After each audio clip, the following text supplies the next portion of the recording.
posibilidad ng tagumpay o kabiguan, ng ligaya o lungkot. Kaya marapat lamang na tanggapin si Jesus bilang tagapagligtas at Panginoon. At matapos yun ay panariwain ang katapatan at paglapit sa Kanya bawat araw o day by day. Ang day by day ay naglalayong umalalay sa pang-araw-araw na pamumuhay. Narito po si Kuya Ed Lapis sa mensaheng pinamagatang When Facing Grave Illness.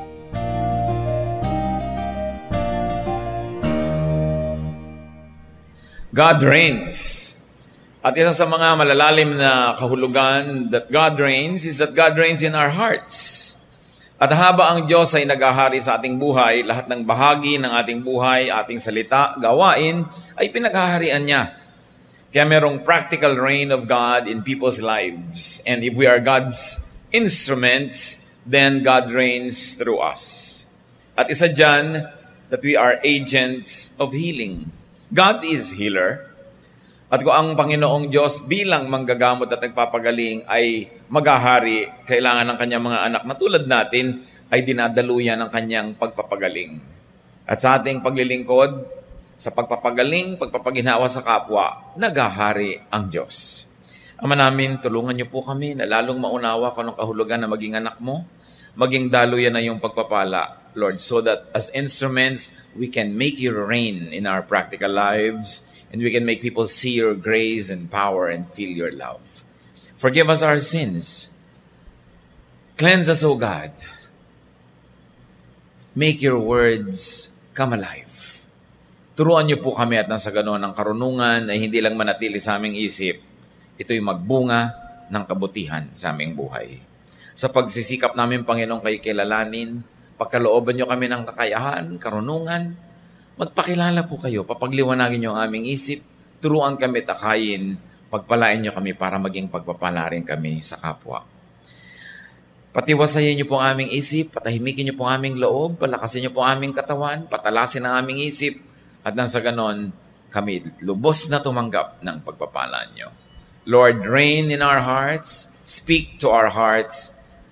We raise your name, O Lord, and let your name rise above the nations. And as we do that, O God, we ask you to bless us and glorify only your name. We are confident that you hear our prayer as we ask. In the name of Jesus, our healer, our master, and our friend. Amen. Kamakailan po pinag-aralan natin ang topic na when facing grave illness at yun yung illness natin. At ngayon naman ating dudugtungan yan when facing grave illness and we are talking about other people's illnesses. Nararanasan natin kumisa na merong sakit ang ating magulang, ating kapatid, asawa, anak, kaibigan, kapwa, manggagawa. Paano natin papaghahariin ng Diyos sa ating buhay at sa pamamagitan natin? Kung merong may karamdaman ng tao sa ating paligid. How can God reign in our world, in our lives, and in people's lives when we allow ourselves to become instruments of God's healing? Yan po ang ating pag-aaral when facing grave illness, meaning other people's illnesses.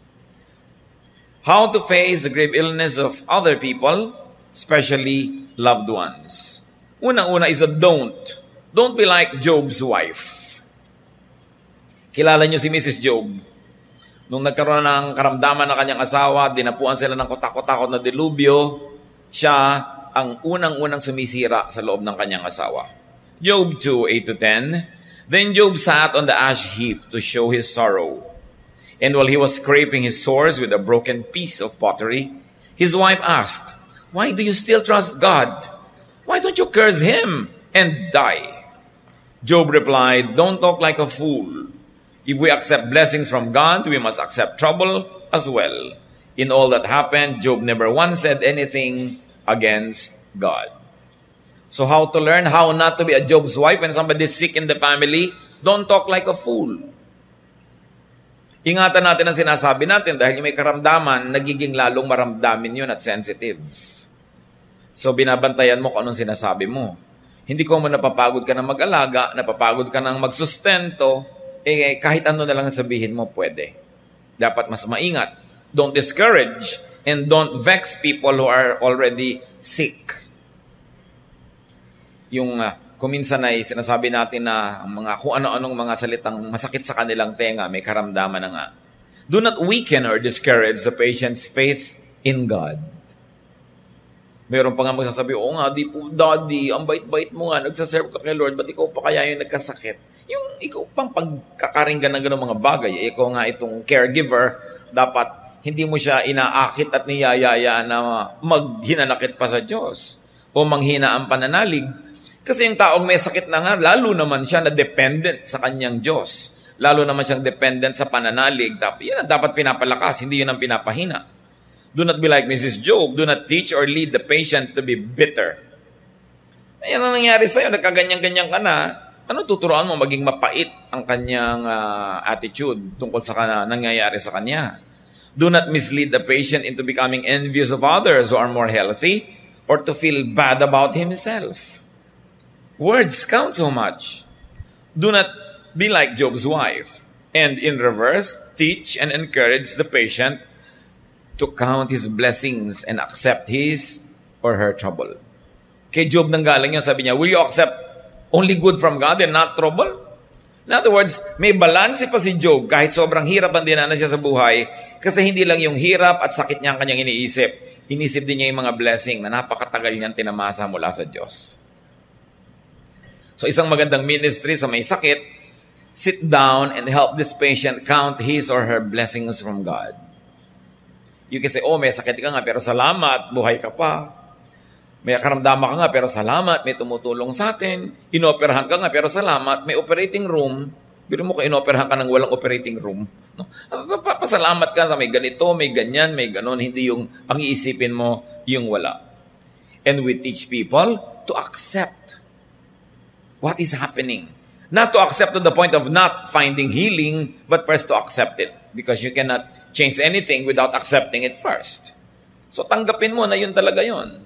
To accept the illness in a positive way and not to fight heaven. Sa dinami-rami ng kakalabanin, pag may sakit ka, lalong hindi dapat kalabanin ang langit. Do not tempt and lead the patient to sin against God. Kasi ang sinabi diyan, Job did not sin against God. Ang tao kasi pag may karamdaman, minsan nagtatampo pa sa Diyos, nagagalit sa Diyos, gagawin mo yun, lalayo ka pa sa Diyos. Diyos na nga yung kaisa-isa mong pag-asa. Kaya dapat lalong ilapit. Job's wife was a caregiver from hell. At kung minsan nagiging ganun tayo, hindi gumaan ang pakiramdam ng may karamdaman, bumigat pa dahil sa mga pinagsasasabi natin. How do you take care of sick people? Do a Jairus. Alam niyo si Jairus, naghihingalo ang anak niyang dalagita.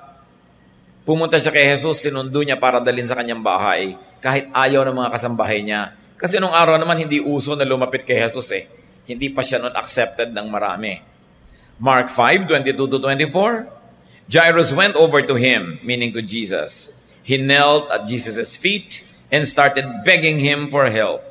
He said, my daughter is about to die. Please come and touch her so she will get well and live. Jesus went with Jairus. And you know, the story, the girl lived again. Kasi namatay na yung bata nung papunta pa lang sila sa bahay. Pinipigil na ng mga kasambahay, huwag na nating abalahin ang teacher na yan. Kasi namatay na rin naman, wala na magagawa. Pero nagpatuloy pa rin sila at ang batang ito ay binuhay ng Panginoon. So do ang Jairus. Hindi ka dapat mahiyain. Pagka ikaw yung nag-aalaga na isang may sakit at mahiyain ka, mamamatay ang pasyente mo. Kailangan marunong ka makiusap. Hindi yung nandun ka sa free ward ng ospital, titighok-tighok na yung pasyente mo, nahihiya ka pang tawagin yung nurse. Nahihiya kang abalahin yung doktor. Kailangan matibay ang yung loob at sikmura. Pagka ikaw may inaalagaan, hindi pwedeng torpe at patay-patay. Kasi mamamatay ang pasyente mo. Napakaraming mga anak ang hindi gumaling dahil yung mga magulang mahiyain. So you go to Jesus, like Jairus. Go to Jesus in prayer and ask Jesus to heal your patient. In fact, bring Jesus to your patient. Isipin mo tong si Jairus, napakataas ang kalagayan sa lipunan.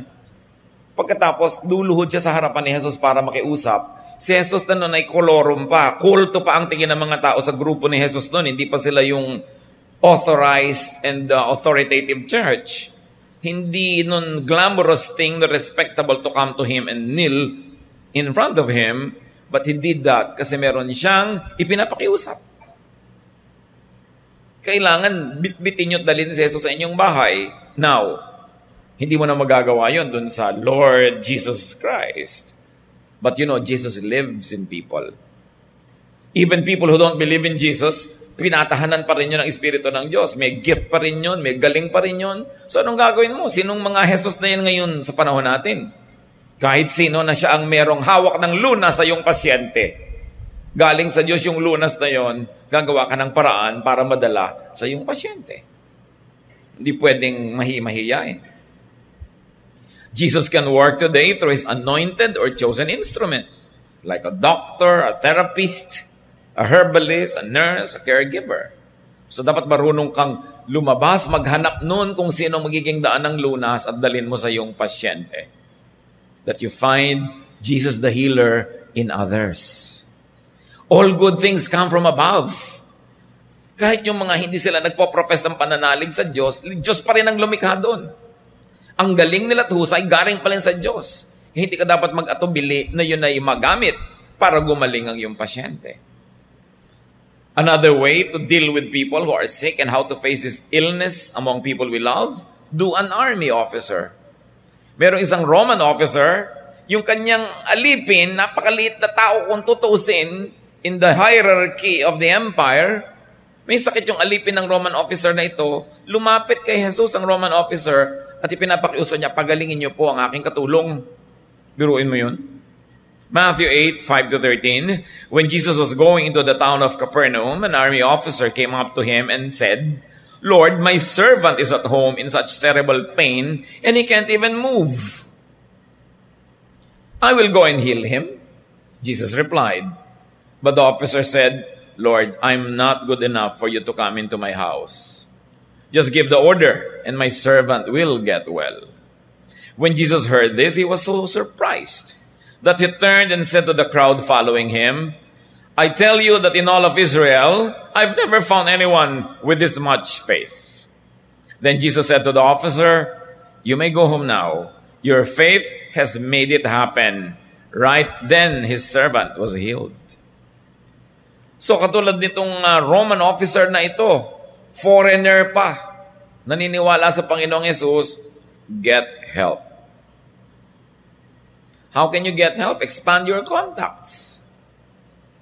Again, yan na naman pagiging mahiyain, pagiging antisocial, laging nag-iisa, nagmumukmok, lugi ang mga mahal nyo sa buhay pag ganun kayo. Iba na yung may nakikilala kang doktor dito, nurse doon, may nakikilala kang kung ano-ano dito, therapist dito. Kasi pag nangailangan ng loved ones mo, makakapunta ka. Meron kang pwedeng lapitan. Tungkulin natin sa mga taong tinatangkilik, minamahal at inaalagaan natin na palawakin yung ating mundo. Kasi doon tayo kumukuha ng tulong pagka ang mga alaga natin ay nangangailangan. And like this army officer, be considerate to your Jesus or to your contact or helper. Sabi ni Lord, sige, tayo na sa bahay niyo, mapagaling. Huwag na po kayong magabala. Sabing ganon. Sabihin nyo lang, utusan nyo lang yung sakit na umalis. Makikinig yun sa inyo. Ako po, official ng army. Meron akong mga official on top of me. Pag inutusan nila ako, sumusunod ako.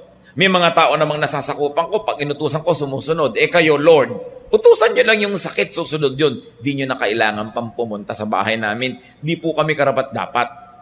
Ayaw ba niya pumunta si Jesus sa kanila? No. Lumalapit nga siya dahil naniniwala. I'm sure he would have been glad if Jesus went to his house. Pero bakit ayaw niyang papuntahin si Lord? May kaugalian kasi noon ng mga Hudyo. Hindi sila pumupunta sa bahay ng mga Gentiles. This Roman soldier was a Gentile. Mapipintasan si Jesus. Lalong dadami ang pintas at mga reklamo ng mga tao laban kay Jesus kung makita nilang pumunta ito sa bahay ng isang Gentile. Kaya ito namang si Gentile soldier, Sabi na lang niya, huwag na po kayong magabala, hindi po ako karapat-dapat. Ang totoo, ayaw na niyang isuong pa si Jesus sa marami pang lalong kritisism at gulo. He was very considerate. So mga kapatid, kung meron kayong inaalagaan, tapos may nakakatulong sa inyo, respect and work within your contact's limits and convenience. Kayo lang naman yung humihingi ng tulong, kung minsan sobra pang mag-abala, nakakadalaan tuloy. Bibigyan natin ng galang yung limitasyon ng tumutulong sa atin. Paggaanin natin sa kanila ang pagpasa nila sa atin. Kung kayo may nalulunod at sinasagip, huwag niyong yakapin ng sobra dahil lulubog din siya dahil hindi siya makakagalaw. Kailangan tulungan yung taong isagip kayo. Pagka tayo'y nakakasandal-sandal sa tao, huwag niyong daganan. Kailangan sandal-sandal lang. Pagpapahingahin, bibigyan ng konsiderasyon. Marami kasi sa atin abusado. Pag nakakita na ng tutulong, wala nang gagawin kundi putaktihin ng kahihingi yung tumutulong na yun, nagapagsawaan ka na o mamatay na rin siya dahil hindi na makaahon. Kailangan tumutulong, binibigyan natin ng pahinga. Binibigyan natin ng break. Ginagalang natin yung kanyang mga kapahingahan or convenience. Do not needlessly inconvenience your helper. Minsan naman tutulungan mo ng isang pasyente hanggang kaliit-liit ang bagay, idadagan pa sa'yo. Magsisisi ka tuloy kung bakit natulong-tulungan mo pa tong taong to. This one was very considerate. And then, sabi ni Lord, sige, halika, punta tayo sa inyo. Tumanggi siya. Do not be negatively submissive or beholden to your helper. Hindi ko mo tinutulungan ka, magiging sunod-sunuran ka ng parang hindi ka na tao, naging tau-tauhan ka na lang. Tulad nun, meron siyang guts tumanggi. His sense of decency made him refuse the offer of Jesus to go to his house. Hindi ko may utang na loob tayo sa isang tao.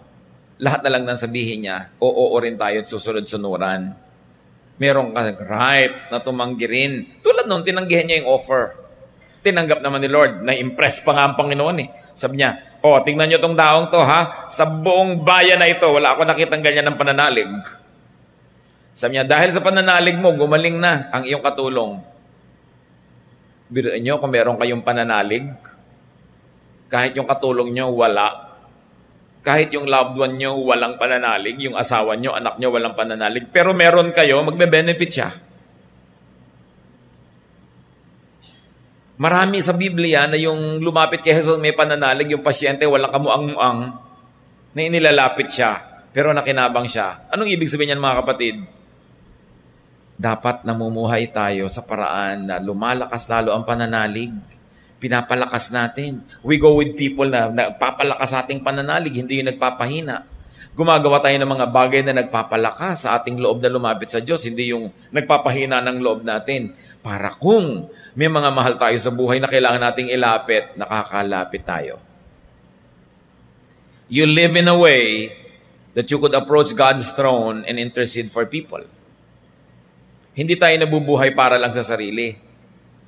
Minsan, parang at pakiramdam mo, hindi mo naman kailangan ng himala ng Diyos. Okay naman ang buhay mo, pero patuloy ka pa rin lumalapit sa Diyos, dinedevelop mo pa rin ang relasyon mo sa Kanya, alang-alang sa mga taong baka kailangan mong ilapit sa Kanya. Ministry yun eh. Hindi tayo nabubuhay para lang sa sarili. Kaya ikaw man, di ba? Tao kang nasa isang komunidad, nakikisama ka, nakikihalubilo, nakikisangkot sa buhay-buhay ng mga tao doon, kahit hindi mo sila kailangan. Dahil baka may mahal ka sa buhay ng mga ilangan doon sa mga taong yon, pwede mo malang ilapit. Kaya nagpapakatino ka, nagpapakahusay para meron kang deposito na pwede mong i-withdraw, maaaring hindi sa iyong sariling pangangailangan, kundi para sa iba. Ganyan yung matitinong magulang, nagpapakatino para kung kailangan ng anak nila ng tulong ng iba, pwede nilang ilapit. Hindi nila ginagasgas ang mukha nila.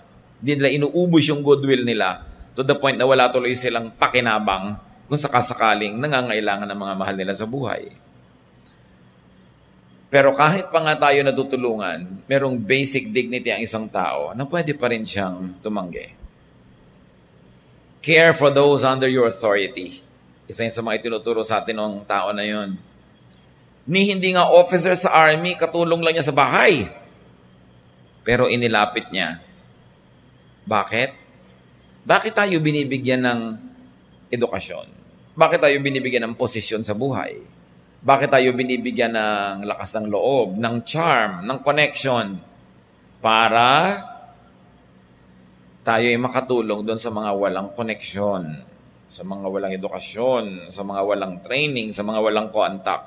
Kung kayo inilalagay ng Panginoon sa isang lagay sa buhay na marami kayong kilala, para yon magamit nyo sa pagtulong sa iba, hindi lang para sa sarili. Parang si Esther, naging reyna for such a time as this. Dahil meron siyang gagawing misyon. Ang mga contact nyo, hindi lang para sa sarili nyo yan.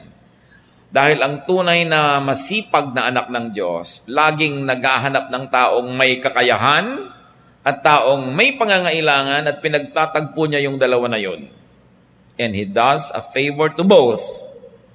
Yung nangangailangan, nagawa niya ng pabor dahil natugunan ng pangangailangan. Yun namang nagbigay, nagawa niya ng pabor dahil nagkaroon niyo ng treasure in heaven. Hindi ka nangingimi. Kumari, ang dami mo namang damit. Bakit di natin ibigay yung ilan dyan sa iba kong mga kakilalang walang damit? Pero tiyakin mo na ikaw nagbibigay din. Di ba? Alam nga naman sabihin ng kumari, ba't ikaw di ka nagbibigay, hingi ka ng hingi dito. So, kailangan ginagawa mo rin yun. Pag meron kang alam na merong sobra, tapos may kulang, kaya sa'yo ipinapaalam ng Diyos yun para ka mamagitan. Di ba ganyan ang mga magulang? Sasabihin doon sa anak ng umikita, yung isang kapatid mo, wala namang kakita-kita. Pag-aralin mo naman yung pamangkin mo. Ganyan ang mga magulang. Nature's way of balancing things. Minsan lang yung mga sobrang masisipag na mga anak, halos magdamdam na sa magulang dahil walang ginawa kundi talbusan yung mga mabunga para ibigay karamihan sa mga batugan. No? Kaya ba't itong nanay ko na to, pinepremyohan yung tamad kong ang kapatid sa akin hingi ng hingi. Ganun talaga yung magulang. Gusto niya mag-balance yung mga bagay-bagay. At ganun tayo mga anak ng Diyos. We are brokers. A need is met through our intercession. Yun ang magandang papel ng mga anak ng Diyos. We are to take care of the weaker and the smaller people who are beneath us in a way, who are under our influence. At kung kayo ay isang amo, may mga katulong kayong ganyan, may mga tauhan, wala naman sila ibang sideline, sa inyo lang nagtatrabaho, you're probably all they have. Wala nang inabangan yan, kundi may ibibigay ka ba, may iaabot ka ba, may bonus ka ba, may tulong ka ba kung enrollment ng anak niya, may tulong ka ba kung may sakit yung asawa niya. Wala naman siya ibang pwedeng abangan, ikaw lang. Ministry yun. Ministry yun. Tulad ng mga waiter, wala namang mga ibang kita yan, kundi yung mga tip, ang liliit ng mga sweldo. So ikaw namang kumain, magbigay ka kasi walang inaabangan yun, kundi tip. Yung kailangan mapagbigay ka habang meron naman. Dahil kaya ka nga binibigyan ng Diyos ng ganun para kanya gawing pagpapala sa iba. Ganun yung officer na ito. Kung tutusin, hindi niya tungkulin yun eh. Hindi naman niya army man, hindi naman enlisted officer yun. Katulong niya sa bahay pero inilapit sa Panginoon. You are probably all that somebody or some people in your life have. Sa inyo lang nakaasa.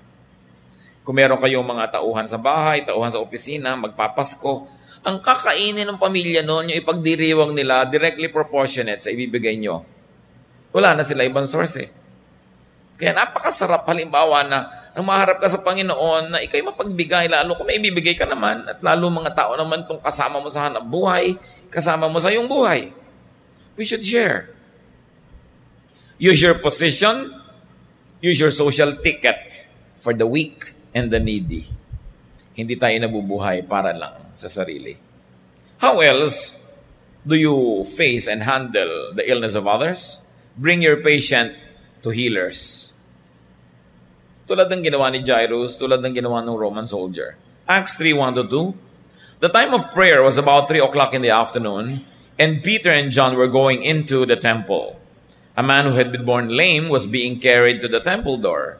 Each day he was placed beside the door, known as the Beautiful Gate. He sat there and begged from the people who were going in. So, dinadala siya doon noong mga nakakakilala, kamag-anak siguro at kaibigan para siya mamalimos. Pero may isa pang paraan bakit dinadala doon yung mga tao sa tabi ng templo o sa hagdanan paakyat sa templo. Si Jose Rizal may paliwanag tungkol dyan at bayaan yung i-share ko sa inyo yung introduction niya sa Noli Me Tangere. Sabi niya, nakatala sa kasaysayan ng mga pagdaralita ng sangkatauhan ng isang kanser na may katangiang napakalubha, kaya nagpupuyos saglit munting di masaling at nagigising ng matatalim na kirot. No? Ano pat malimit na nais kitang tawagan, sabi niya, kapag nasa gitna ako ng mga makabagong kabihasnan. Ang kausap niya ang ilang bayan. Kung minsan upang samahan ako ng iyong mga alaala, kung minsan upang mahimbing ka sa ibang mga bansa or maihambing ka sa ibang mga bansa dahil malimit na tumatanggal sa akin ang iyong mahal na larawang may nakakatulad na kanser na panglipunan. At eto, yung sabi ni Rizal, nilulunggati ang iyong kalusugan, na kalusugan din namin, at hinahanap ang pinakamabuting panlunas. Gagawin ko sa iyo ang ginagawa ng mga sinaunang tao sa kanilang mga may sakit. Inilalantad sila sa mga baitang ng templo upang makapagmungkahi ng lunas ang sino mang dumarating na mananawagan sa bathala. Yun ang sabi niya. Kaya dinadala yung mga may sakit sa paanan ng templo, hindi lang para mamalimos. Dahil inaasahan nilang may darating na banal na tao para sumamba o marunong at bihasang tao na pag nakita yung karamdaman, binubuksan nila yung kumot, yung tabing, yung takip, yung belo, kung ano man na nagtatakip doon sa sakit. Dahil baka makita ng isang taong mananawagan daw sa bathala. Taong marunong, mahusay at banal at makapaghatol ng lunas. Sabi ni Rizal, itong gagawin ko sa iyo, kaya ako sumusulat ng nobela. Bubuksan ko ang takip ng iyong kanser. Ihahantad ko ang iyong mga sugat. At dahil gusto kong ihanap ng lunas. Yan ang sabi niya. So yung mga nasa mga paanan ng templo, hindi lang yun para mamalimos. Meron dong mga umaasa ng himala. Umaasa ng tulong, payo ng mga darating na mga pantas. So, ganun ang ginagawa rin nun. Kaya si Pedro nagamit ng Panginoon sa himala. Do a Peter. Related yan. Doon sa nauna natin kaninang binabasa. Acts 3:1-9, ito rin yun. The time of prayer was about 3 o'clock in the afternoon and Peter and John were going into the temple. A man who had been born lame was being carried to the temple door. Each day he was placed beside the door known as the Beautiful Gate. He sat there and begged from the people who were going in. At ang tinignan natin diyan kanina, yung dinadala siya ng mga kakilala niya para makahanap siya ng blessing. Pero may iba pa. The man saw Peter and John entering the temple and he asked them for money. But they looked straight at him and said, "Look up at us." The man stared at them and thought he was going to get something. But Peter said, "I don't have any silver or gold, but I will give you what I do have. In the name of Jesus Christ from Nazareth, get up and start walking." Peter then took him by the right hand and helped him up. At once the man's feet and ankles became strong, and he jumped up and started walking. He went with Peter and John into the temple, walking and jumping and praising God. Everyone saw him walking around and praising God. That special day, hindi lang limos ang kanyang tinanggap, complete healing. So dapat din, we can do a Peter. What about that? Pwede bang gamitin ni Lord si Peter na instrumento ng pagpapagaling kung buhay niya ay windang-windang at gulo-gulo na? Pagkarumi-rumi. So pwede tayo maging Peter. Nourish your spirituality as to be an instrument of God. Palaguin mong pananalig, linisin ang buhay, ituwid ang mga liko, papagliwanagan ang mga madilim, nang kasihan tayo ng Espiritu ng Diyos, at kung sino man ang ating hipuin, dapuan, ipanalangin, lapitan, ay napagpapala. What to do, how to handle people who are sick, be prayerful. Remember, Peter was going into the temple to pray. Yung prayer time niya, napunta sa isang very practical ministry. Kung dasal ka ng dasal, ng dasal, ng dasal, ng dasal, wala namang gumagaling kahit sino sa ministration mo, ba't ka pa dasal ng dasal dyan? Kailangan merong practical use ang espiritualidad mo. Pinapakinabangan ka ng kapwa. So attend church regularly. He was going to the temple. You know, they went to the temple for prayer 5 times a day. Yung mga tao noong araw. And give patience what you have. Jesus. Faith in Jesus as healer. And be an agent of healing. Hindi laging miraculous yan. Kung minsan, meron ka palang alam, marunong ka magbasahe, mag-therapy. Nagte-therapy ka ngayon ng kapitbahay niyong lumpo, kahit hindi mo siya kaano-ano. Gumagaling siya, gumiginhawa. You're doing a Peter. You're becoming a channel of God's blessing and healing and restoration. Kung may galing kayo, maghanap kayo ng nangangailangan no na hindi kaya magbayad. At tulungan nyo siya. Bumawi na lang kayo doon sa nakakabayad. Diba? Dahil meron namang ganun. Lagi ka dapat naghahanap ng magagawa mong charitable act. Isa ka halimbawang architect, kumikita ka naman, o gumawa ka naman ng mga plano para doon sa mga nagsisimulang magkabahay na halos walang ibayad sa architect. Laging dapat meron tayong limos. Meron ka pinagkakakitaan at meron ka namang pinagbibigyan lang. Balance. May pumapasok, may lumalabas. You inhale, you exhale. That's life. Kumikita ka halimbawa sa tindahan mo, may mga bumibili sa'yo, tumutubo ka, pero you must be discerning. Kung minsan sa tindahan mo may lalapit na konting-konti lang yung binibili, mga luma-luma, mga panat-panat, dahil siguro walang kapera-pera. At kung ikaw ay nananalangin, Lord, ngayong araw na to, ituro mo sa akin kung sino ang i-bless mo through me. Makikita mo, bakit po yan ang binibili nyo? Ba't konti lang? Malalaman mo na kailangan pala niya, then bigyan mo na marami. Hindi laging meron kang relasyon sa tao, nakikinabang ka. Naghahanap ka ng taong makikinabang sa'yo. Kung instrumento ka ng Diyos. Lagi kang discerning. Kahit kumisan di mo kilala. Hindi mo kilala pero nakikita mo, ano kaya parang may problema tong taong to. And if you can start conversation, malalaman mo may problema siya, wala siyang pambili ng gamot. Hindi mo man maibigay yung buong pambili niya, matulungan mo lang. Malaking tulong. Nakapila ka halimbawa sa butika, doon sa bayaran, makakakita ka ng isang pasyente na may daladalang prescription, may reseta, tapos sasabihin niya, 3 lang po. Ang reseta, 50 gamot, bumibili 3. Mga kapatid, makinig kayo ha. May pera kayo, ba't di nyo bilhin nyo 50? Para uwi-uwi niya. At sinasabi ko sa inyo, liligaya kayo pag ginagawa niyo yan. Promise. Alam ko yan because I do it. Hindi ko ipinagyayabang, but I encourage you. Minsan bibili kami parang miserabling nangangalirang na ale, tapos may konting-konting pera siya na talaga namang alam mong ipit niya, tapos ibibili ng konti. Ilan mo bang kailangan nyo? Hindi ganun. Bili mo lahat. Kung may mabayad ka, bakit hindi? Kasi anak ka ng Diyos, di ba? Kailangan kahit saan ka pumunta, blessing. Hindi laging sino kaya madilihensyahan dito, sino kayang mahingan dito, sino magkakaperahan kaya dito. Lagi kang, naghahanap ka nun siyempre, para kami gamitin at para kami pamigay. Tapos naghahanap ka naman ng mabibigyan. And there is nothing like allowing the Spirit to just work in you. Yung walang kailangan mag-utos o humingi sa'yo, ikaw ang makakalam nun. Because you are the temple of the Holy Spirit. And the Spirit will give you guidance. Parang yung si Philip, sabi ng Espiritu, ayun yung nakakarwaahing yun, puntahan mo, turuan mo siya. Spirit-led.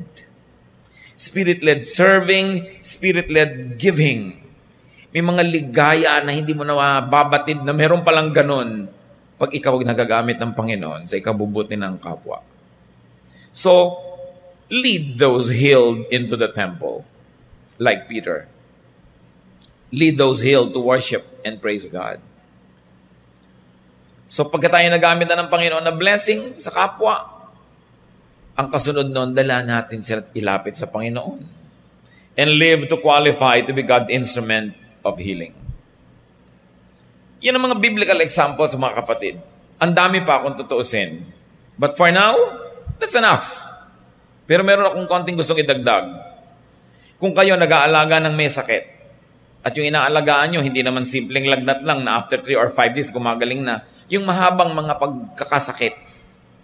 Yung makaubos pera, yung makapagod-pagod talaga at nakaka-drain na ng mga resources at nag-aalaga kayo, what do? Help and serve, but pace yourself. What do we mean? Huwag niyong uubusin ang lakas niyo sa pag-aalaga. Be kind and good to yourself also. You cannot give what you do not have. Therefore, reserve and keep something for yourself so you have something to give away.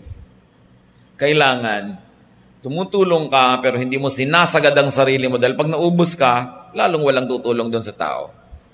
Pace. Kailangan nilalagyan mo ng mga schedule ang pagtulong mo. Kailangan, you are near enough but far enough. Ito yung mga lingering illnesses, mga kapatid. Don't be eaten up by the illness. Get and have a life in spite of. Huwag ubusin ang sarili. Anong ibig natin sabihin? Humanap kayo ng makakatuwang sa inyo. Hindi kayo lang naubos na yung buhay nyo, kaaalaga sa pasyente. Kasi may buhay din kayo na dapat yung ipamuhay. You are a very dedicated wife, but you are also a person of God that is a duty to yourself. So kailangan gagawa ka ng paraan. Huwag kang magpakamartir. Na ikaw lahat, na una ka pang namatay sa pasyente. Pag sobra kang pagod, di ka na makapaligo, hindi ka na makapamasyal. 6 na buwan na yung sakit. Di ba, lisano ko 1 linggo, no? 6 na buwan na, 2 taon na. You must learn how to have your own life though you are taking care of someone else. So do a Jethro. Do it Jethro's way. Sino ba si Jethro? Biyanan ni Moses.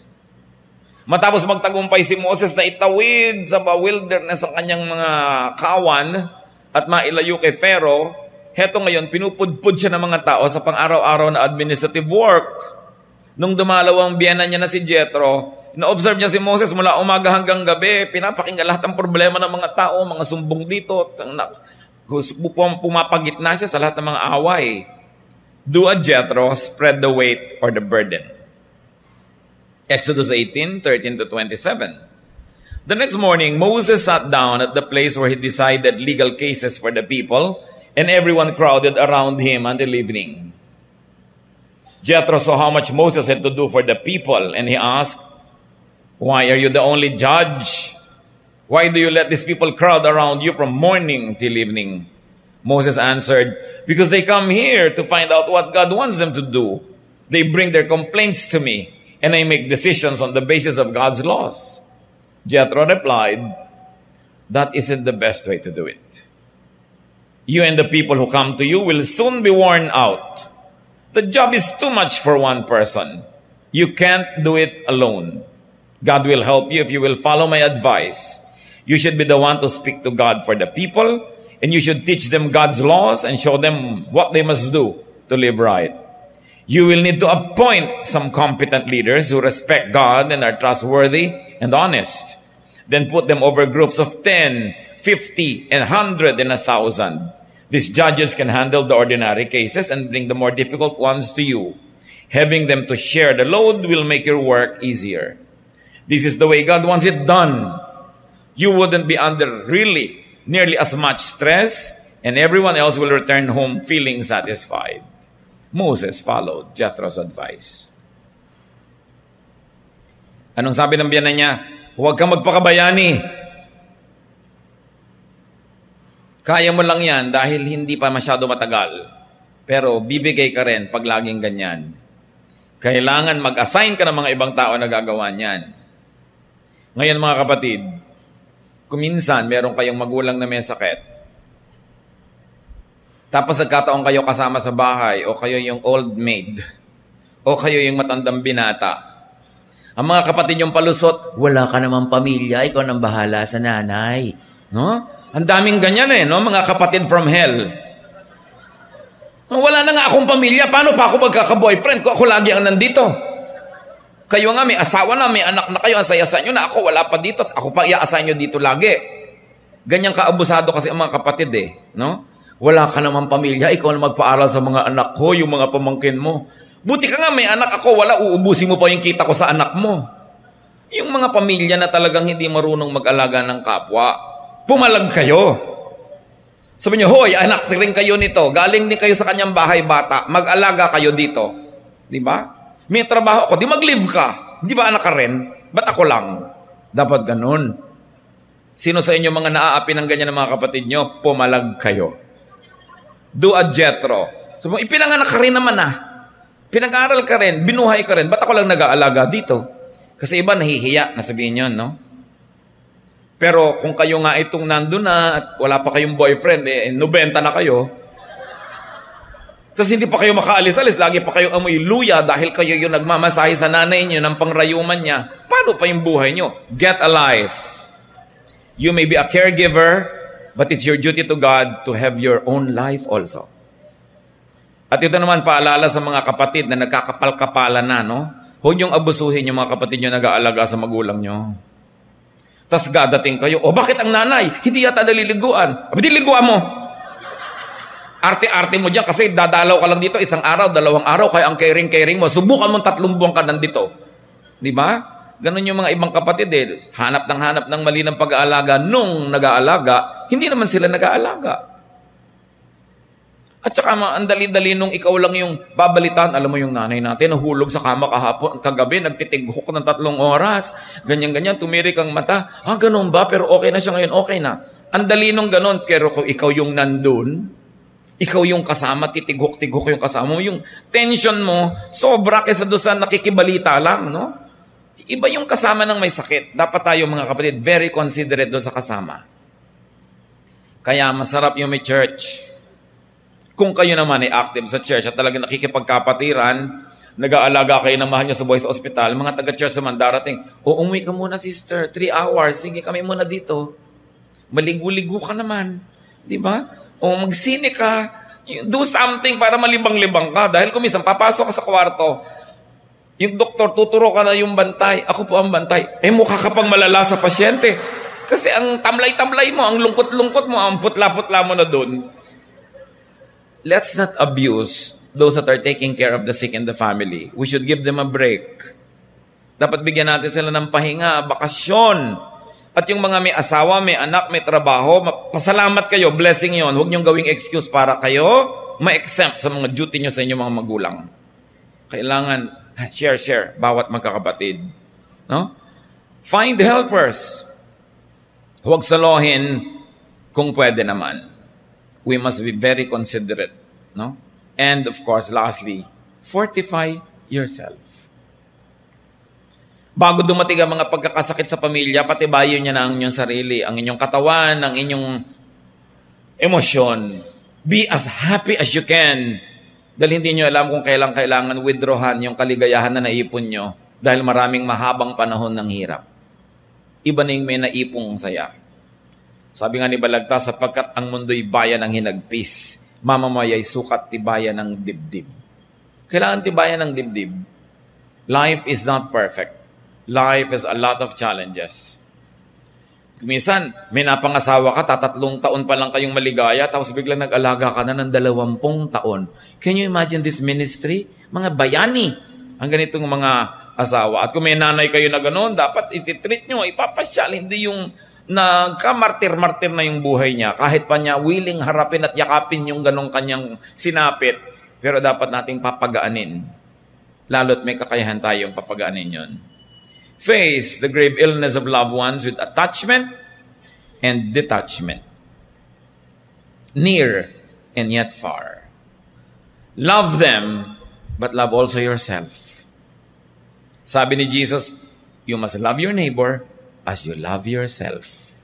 So gusto rin ni Lord, mahal natin sarili natin. Huwag mo lang sobrahang mahalin na hindi mo na minamahal ang iba. Pero hindi tayo inuutosang magmahal ng iba lang at hindi natin mahal ang sarili natin. Dapat balance. Dapat may natitira sa'yo. Strengthen yourself. Make yourself happy so you have much to give. Akala natin puro lang pagpapasakit. Pero pagka puro ka pagpapasakit, wala kang pahinga, wala kang kasiyahan, siguradong magiging masungit ka na rin nun.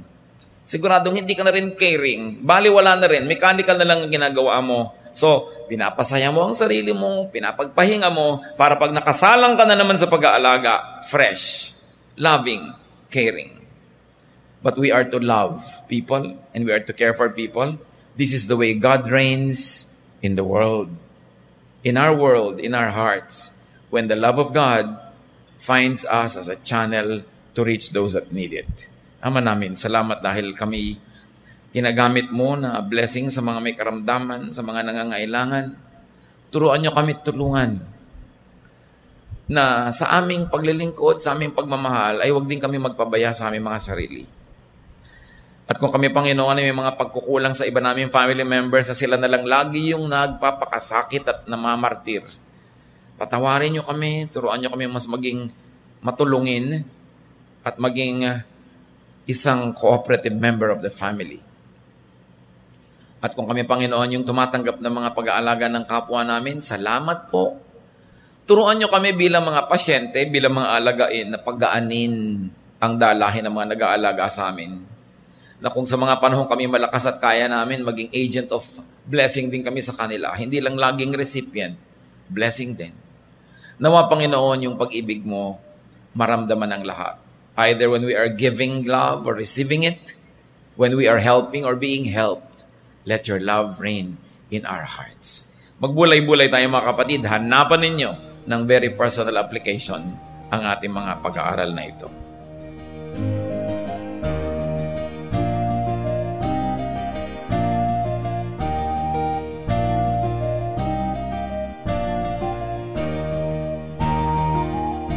Ang katatapos pong mensahe ni Kuya Ed Lapiz ay pinamagatang When Facing Grave Illness.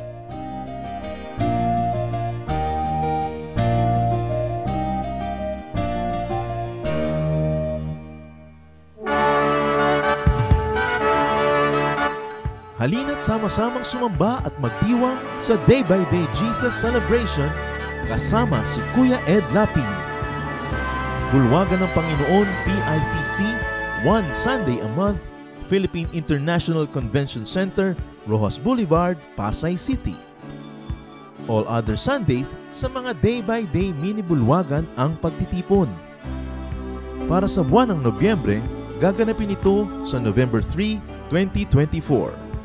8 a.m. ang First Jesus Celebration, 10 a.m. naman ang Second Jesus Celebration.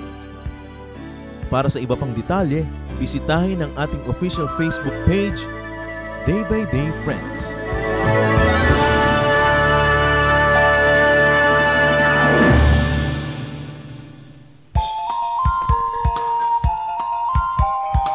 Ako po si Kuya George D. Macali. Inaanyayahan po namin kayo na dumalo at makisaya sa Jesus Celebration sa ating Day by Day Caloocan Malabon Mini Bulwagan. Ito po ay tuwing linggo sa Bulwagan ng Panginoon. Ito po ay located sa number 47 Libis Espina Street, Barangay 14, Caloocan City. For contact details, please call Kuya George at 0917-828-7809. Gayon din kay Kuya Gary Gargaritano at 0977-852-6536. Halina po tayong magsama-samang ipagpuri, ipagdiwang parangalan ang ating Panginoong Jesus.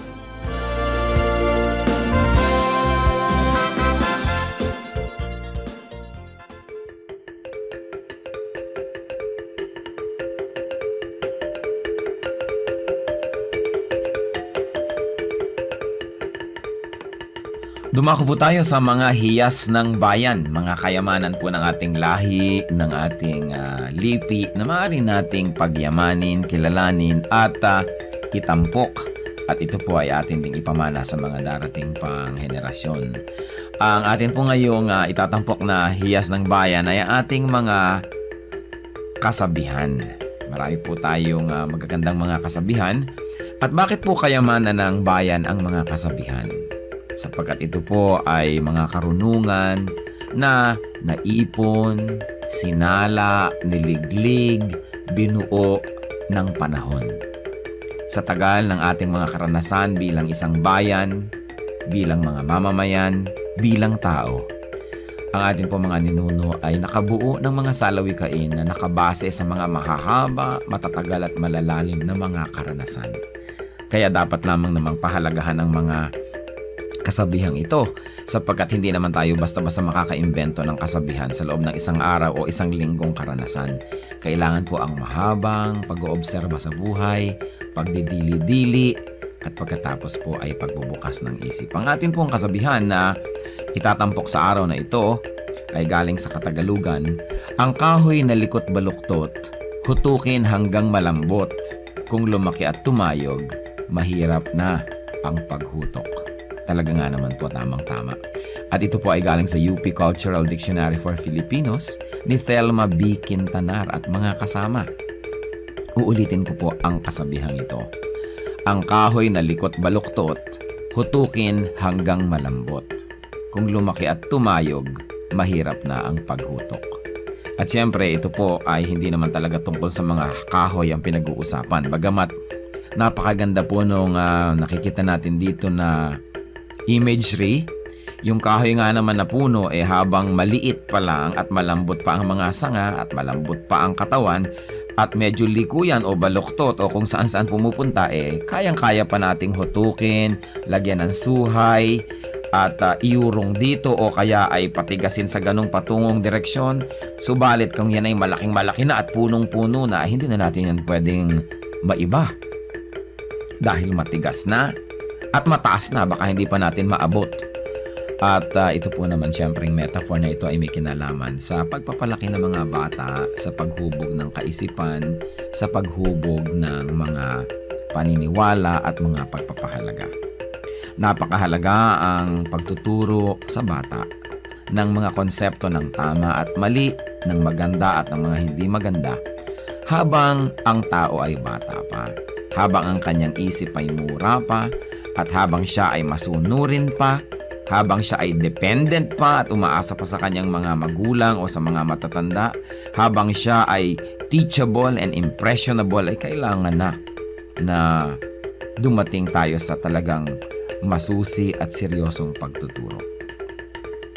Napakahalaga na turuan ng mga bata sa tamang panahon. Huwag po nating ipaurong-urong ang pagtuturo sa mga bata. Pag kami mga itinatanong, huwag natin sabihin, bata ka pa, hindi mo pa malalaman yan, saka na, pagtanda mo na. O kaya, ano ba, kabata-bata mo, ang dami mong tanong, malalaman mo rin yan pagtanda mo. Kailangan po maingat tayo sa pagsagot sa mga tanong, ibigay po natin ang mga sagot na tumpak at tama, at itrato natin ang mga bata na parang matanda kung ating kausap, igalang din natin sila, at bigyan natin ng mga tamang paliwanag. Tandaan po natin ang pagbabantay, ang pagtuturo, ang paghuhutok sa mga mumunting mga bata. Yan po ay magkakaroon ng panghabang buhay na epekto sa kanilang buhay. Kaya isa pong mahalaga na paalala rin sa ating mga magulang, bigyan natin ng oras ang ating mga anak, bigyan natin ng panahon na mahutok yan sa tama, sapagkat kapag malaki na, mahirap na po yan na ibahin pa. Kaya ilapit natin sa Panginoon habang maaga, palakihin natin ang may takot sa Diyos, palakihin natin na kasama ay mga mananampalataya, nadidinig ang salita ng Diyos, mga Kristiyanong awitin, at nang sa gayon, ang batang ito ay lumaking nasa tamang direksyon. Sabi rin po yan sa Bible, train up a child in the way he should go, and when he is old, he will not depart from it. Meron po tayong equivalent niyan sa ating pong kultura, sa ating mga kasabihan. At yan po ang hiyas ng ating bayan ngayon, kasabihang, ang kahoy na likot baluktot, hutukin hanggang malambot. Kung lumaki at tumayog, mahirap na ang paghutok.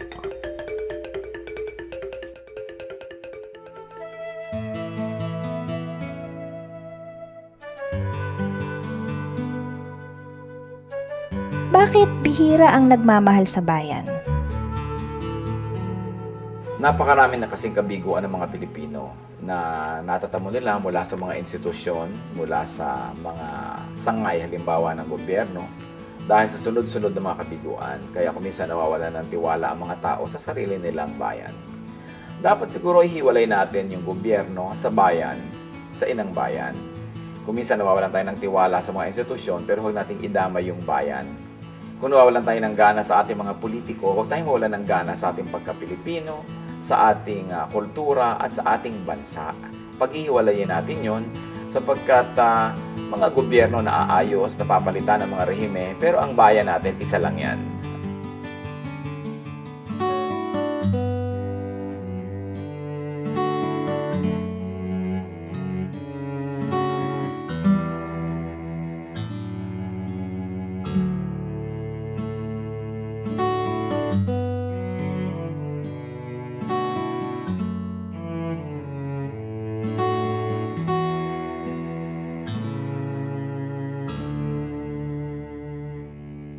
aking damdamin, di mapalagi at ang isipan ay laging ligaw, di mawawari ang buhay palagi kahit itama ay hindi sapat.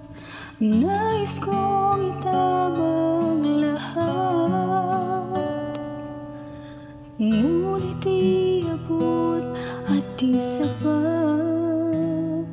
Jesus, kailangan kita. Jesus, hindi mangangamba. Jesus, pag-ibig niyo'y iba di mapapantayan kahit na sino man. Jesus, kailangan kita. Jesus, sa'yo'y hindi mangangamba. Jesus, sa piling niyo ako'y laging may pag-asa.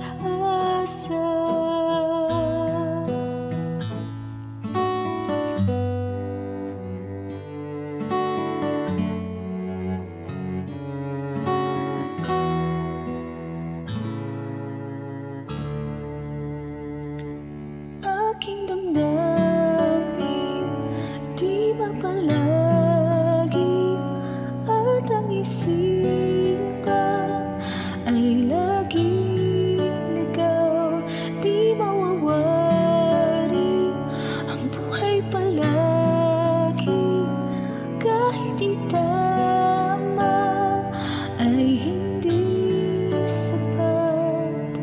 Nais kong itama ang lahat, ngunit iabot at di sapat. Jesus, kailangan kita. Jesus, hindi mangangamba. Jesus, pag-ibig niyo'y iba di mapapantayan kahit na sino man.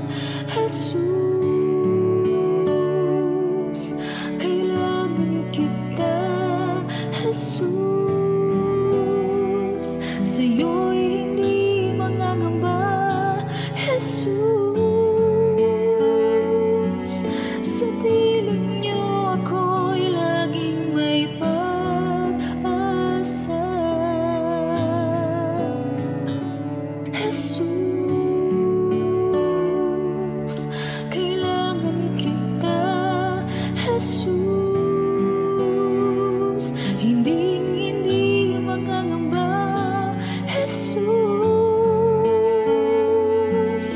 pag-ibig niyo'y iba di mapapantayan kahit na sino man. Jesus, kailangan kita. Jesus, sa'yo'y hindi mangangamba. Jesus, sa piling niyo ako'y laging may